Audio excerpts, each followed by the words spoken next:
call center. So we've been sharing concerns about wait times and first responders being sent to wrong addresses for quite some time now. Yeah, for nearly a year ago, the director of the Office of Unified Communications was in the hot seat. She was facing some tough questions from the D.C. Council about these very concerns. Rafael Sanchez Cruz followed these hearings. Yeah, so Rafa, we know you went back to OUC to see what's changed and where the agency still has some work to do. So what'd you find? Yeah, that's right, Lorenzo. Leslie, staffing still one of the challenges here at OUC. They have 23 vacancies. OUC Director Heather McGaffin says that when she started the job back in 2023, there were around 50. She's hoping to be fully staffed by January. 5-1 is on an accident, 66 is bombed in the air. Despite the pressure of being the fourth busiest 911 call center in the country, OUC Director Heather McGaffin says her staff is answering calls faster. Our average call pickup time is 4.4 seconds, down from 15 plus seconds last year. It's been nearly a year since OUC staff members testified before the D.C. Council, asking for more training. Last year we did a little over 20,000 hours of training.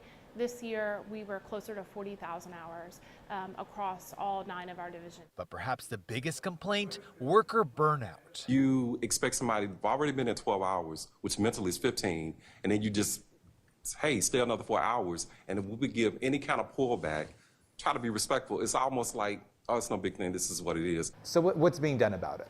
So it's a multi-pronged approach. We're hiring more people, we're giving more training, and our training isn't just about operations, it's about wellness. It's about making sure that there's that work-life balance. Part of that approach was an $800 bonus for employees who showed up to all their assigned shifts. That measure drew criticism, but dispatcher Darlene Johnson says it's made a difference. It makes them strive a little bit harder to come on in because they know that they have that incentive. McGaffin says there's been a $43 million investment in technology.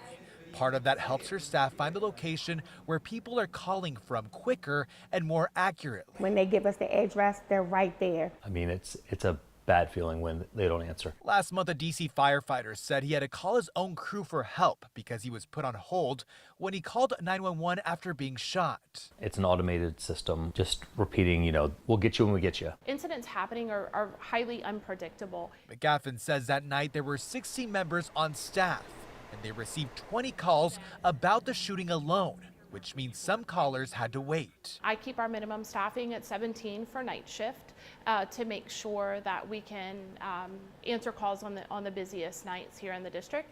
And, that is above what the forecast would have been for that night. And we'll continue to staff and continue to raise that number. And McGaffin says those bonuses will continue, but this time around they will also include a higher threshold. So it's not just for showing up to work, they will also have performance attributes added to get that bonus. Live outside of the OUC, I'm Rafael Sanchez Cruz, WUSA 9. It's still not where they need to be, but making progress. Thinking about the stressful work they do.